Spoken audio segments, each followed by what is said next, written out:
When we examine the role of women in the war front, we begin to learn that women have been accompanying men out into the battlefield for a very long time.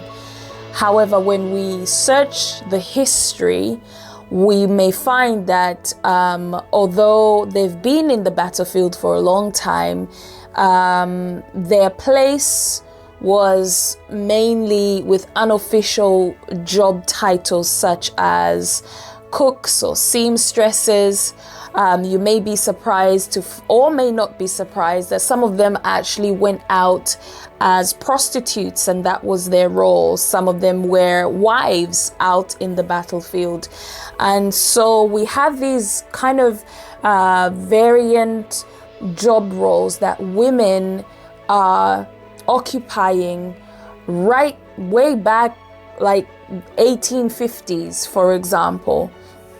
And if you take a little step further back in 1635 to 1651, this is where the Civil War in Britain has broken out. And what we see during that time is that King Charles I has actually issued out a proclamation that women should stop wearing men's military clothing to disguise themselves and go out into the actual war front, into the battlefield, because it wasn't legal, I suppose, then for women to actually be in the war front other than those unofficial titles.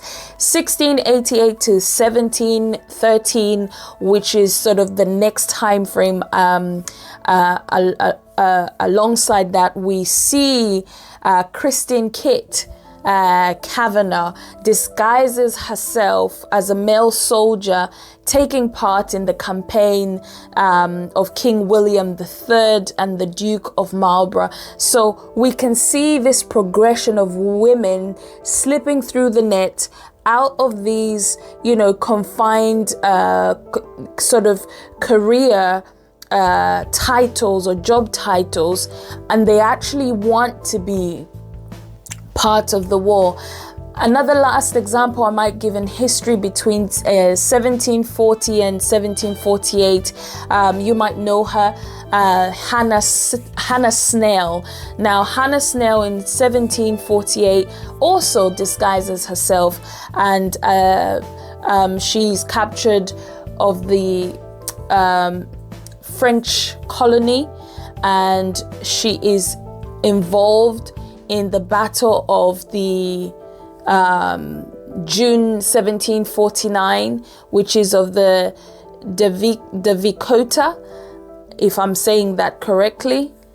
And she's found wounded several times during her service, but she manages to keep her sex, her gender, a secret. It's also known that during that time there were a lot of women found in the battlefield dead, deceased, corpse, and at that point is the only time they were able to find out that actually those women had taken part in front of the fiery red zone, so to speak. And now, as we look through history, it's not a surprise to find a woman who is in charge of an army. Biblically speaking, we're introduced to Lady Deborah in Judges chapter 4 and chapter 5.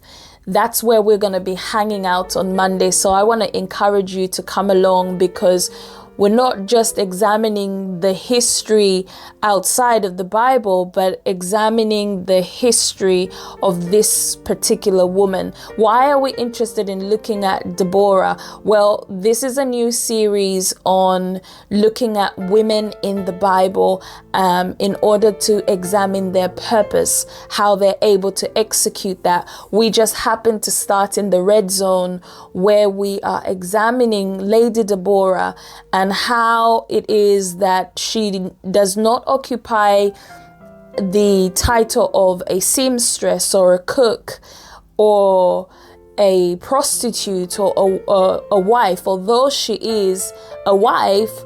But in the battlefield, her role is that is nothing that you see in the history that I have just outlined. Deborah is known to be a prophet, a seer, one who is able to hear from God and deliver the message of what he's saying about, Israel's defeat, Israel conquering and winning over the Canaanite people.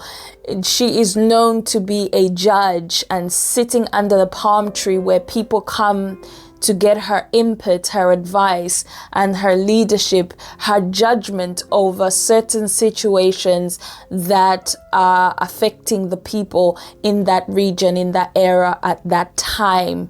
So we want to take time to look at Lady Deborah and examine how she executes her purpose in a time that contradicts the job title she's been given. We want to look at how that relates to you and I in 2024 as a woman of purpose. Perhaps you may be coming against certain things that may stand in opposition of you walking in your purpose. What does that look like, and how do you disguise yourself need be in order for you to walk in your purpose? Now, I'm not advocating that what the women did in history, that the kings felt they needed to protect and say, hey, don't disguise yourself, that they were on the right track. But what I am suggesting to us is the importance of examining people who have gone before us and seeing some of the similarities in the challenges that they face, and yet still were able to overcome and stand in their purpose. So this is a new series at Woman of Purpose where we are examining different characters in scripture. Perhaps if we can find some similarities between the people who are living historic figures in the Bible and living historic figures outside of the Bible, and marry that information to then see how that relates to us. I'm excited about this series. I'm excited about how explosive, how red and volcanic it's going to be. So if you plan on joining us this coming Monday, I encourage you to start reading the book of Judges chapter 4 and chapter 5. I'll see you there. Bye-bye.